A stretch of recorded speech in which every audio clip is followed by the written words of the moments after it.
ইন্নাল হামদুলিল্লাহ আলহামদুলিল্লাহি রাব্বিল আলামিন আসসালাতু ওয়াসসালামু আলা রাসূলিল কারীম আউযু বিল্লাহি মিনাশ শাইতানির রাজীম বিসমিল্লাহির রহমানির রহিম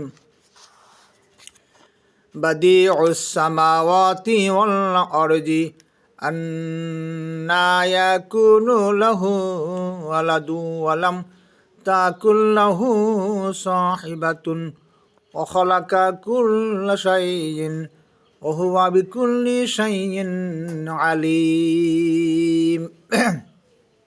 সূরা আনাম 101 থেকে 103 নম্বর আয়াতে আল্লাহ কিছু গুরুত্বপূর্ণ বিষয় তার পরিচয় তিনি উপস্থাপন করেছেন।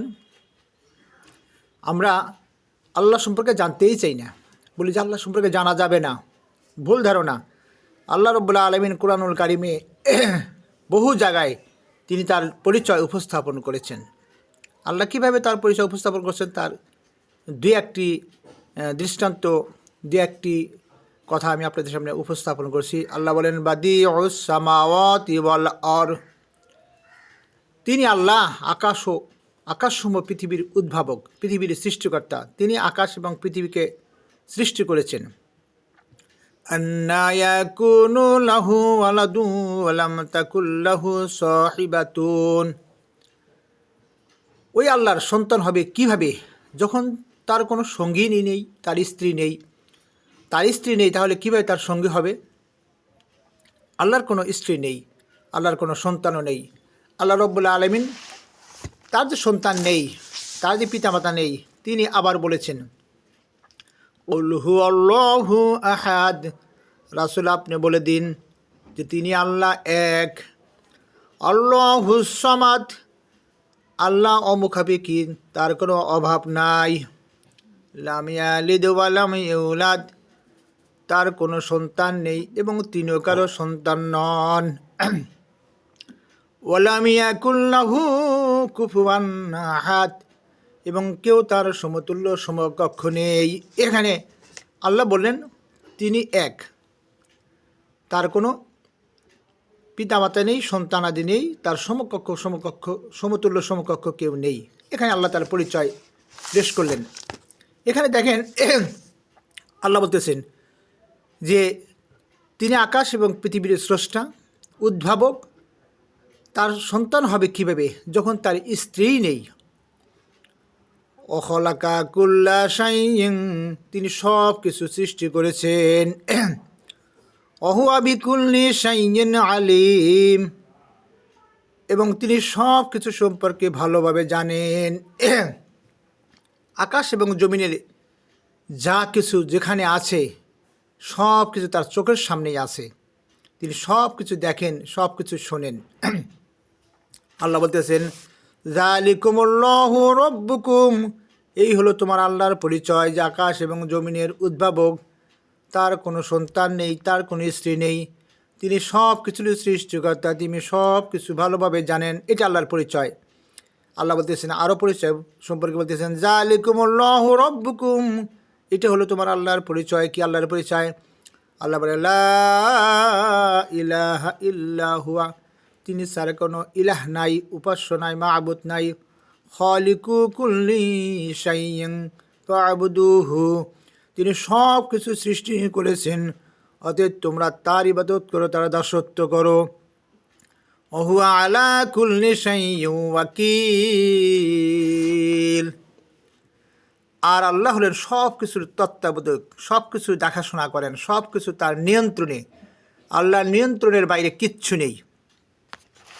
আমরা অনেক সময় বলি যে ইমাম আজম আবু হানিফা আল্লাহকে দেখেছেন, রাসূল সাল্লাল্লাহু আলাইহি ওয়াসাল্লাম আল্লাহকে দেখেছেন, অনেক নবী রাসূল আল্লাহকে দেখার চেষ্টা করেছেন, মুসা আলাইহিস সালাম আল্লাহকে দেখার জন্য বারবার চেষ্টা করেছেন, কিন্তু মুসা আলাইহিস সালামে দেখতে পারেন নাই। আল্লাহ রাসূল তিনি আল্লাহকে দেখতে পারেন নাই। এ ব্যাপারে অনেক বহু সহিহ হাদিস রয়েছে।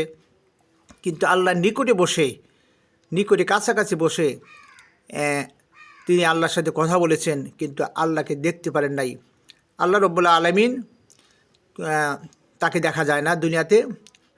কিয়ামতের দিনে আল্লাহকে দেখা যাবে, বেহেশতে দেখা যাবে। দেখেন অনেক পীর মুরিদরা, অনেক ব্যক্তিরা বলে থাকেন যে অমুকে আল্লাহকে স্বপ্নে দেখেছেন, আল্লাহকে কবরে দেখেছেন, নাউজুবিল্লাহ। আল্লাহ রব্বুল আলামিন বলেন, লা তুদরিকুহুল আবসারু ওয়া হুয়া ইউদরিকুল আবসার।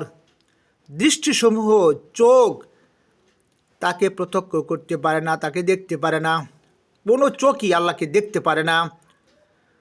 ওয়া হুয়া ইউদরিকুল আবসার, কিন্তু তিনি দৃষ্টিসমূহকে প্রত্যক্ষ করেছেন, অর্থাৎ তিনি সব কিছু দেখছেন, আর কোনো কিছু তাকে দেখছে না। ভালো করে আমরা শুনি সূরা আনামের 103 নম্বর আয়াত, লা তুদরিকুহুল আবসার ওয়া হুয়া ইউদরিকুল আবসার। আটটা নবী মুহাম্মদ সাল্লাল্লাহু আলাইহি ওয়াসাল্লাম নাজিল হয়েছে। নবী মুহাম্মদ সাল্লাল্লাহু আলাইহি ওয়াসাল্লাম তিনি দেখেন নাই, আল্লাহকে কথা বলেছেন। আল্লাহ বলছেন লা তুদরিকুহুল আবসারু, এখানে বলছেন যে কোনো দৃষ্টিসমূহ, কোনো চোখ তাকে দেখতে পারে না। ওহুয়া ইউদরিকুল আবসার, তিনি সব কিছু দেখতে পারেন। ওহুয়াল লাতীফুল খবীর, তিনি সূক্ষ্মদর্শী ও সর্বজ্ঞ। তাহলে এখানে কোনো চোখই আল্লাহকে দেখতে পারে না, আল্লাহ সবাইকে দেখতে পারেন। কেউ যদি বলে যে আল্লাহকে অমুকে দেখছে, তিনি অনেক বুজুর্গ, এ সমস্ত মিথ্যা কথা। তারা যদি আল্লাহকে দেখে থাকেন বলে, তাহলে এ আয়াত কি মিথ্যা হবে? কখনো এ আয়াত মিথ্যা হতে পারে না, এ আয়াত চিরসত্য। তাহলে আল্লাহ রাব্বুল আলামিন, আমরা তাকে দেখতে পারি না, তিনি আমাদেরকে দেখতে পারেন, তিনি সব কিছু দেখতে পারেন। কিয়ামতের দিন আল্লাহ রাব্বুল আলামিন যখন বিচার করবেন, আমরা তার কাঠগড়া দাঁড়াবো, তখন আমরা আল্লাহকে দেখতে পারবো। কামিসলিহি শাইউন, তিনি কারো মতো নন, তিনি তার মতনই। আল্লাহ বিভিন্ন জায়গায় বলেছেন যে ফেরেশত অর্থাৎ সাহাবীরা যখন নবীর হাতের উপর হাত রেখে বায়াত করেছিল, আল্লাহ বলছেন যে রাসূলকে বলছেন যে তোমার হাতের উপর ছিল আমার হাত। তো এখানে দেখেন আল্লাহ হাত বলতে তার হাতকে বুঝেছেন, হাত কেমন তিনি ভালো জানেন। তো এটা কোনো মানুষের মতো নয়, কোনো অন্য কিছুর মতো নয়, আল্লাহর হাত আল্লাহর মতোই, আল্লাহ ভালো জানেন। তাহলে আল্লাহ রাব্বুল আলামিন কোরআনে বিভিন্ন জায়গায় যে তার পরিচয় সম্পর্কে পেশ করেছেন, পরিচয় দিয়েছেন, আল্লাহ রাব্বুল আলামিন সেই পরিচয়গুলো জেনে আমরা যেন তার ইবাদত করতে পারি, তার দাসত্ব করতে পারি, তার প্রতি আমাদের ভালোবাসা মহব্বত যেন আরও বৃদ্ধি পায়, এই আশা ব্যক্ত করা দরকার।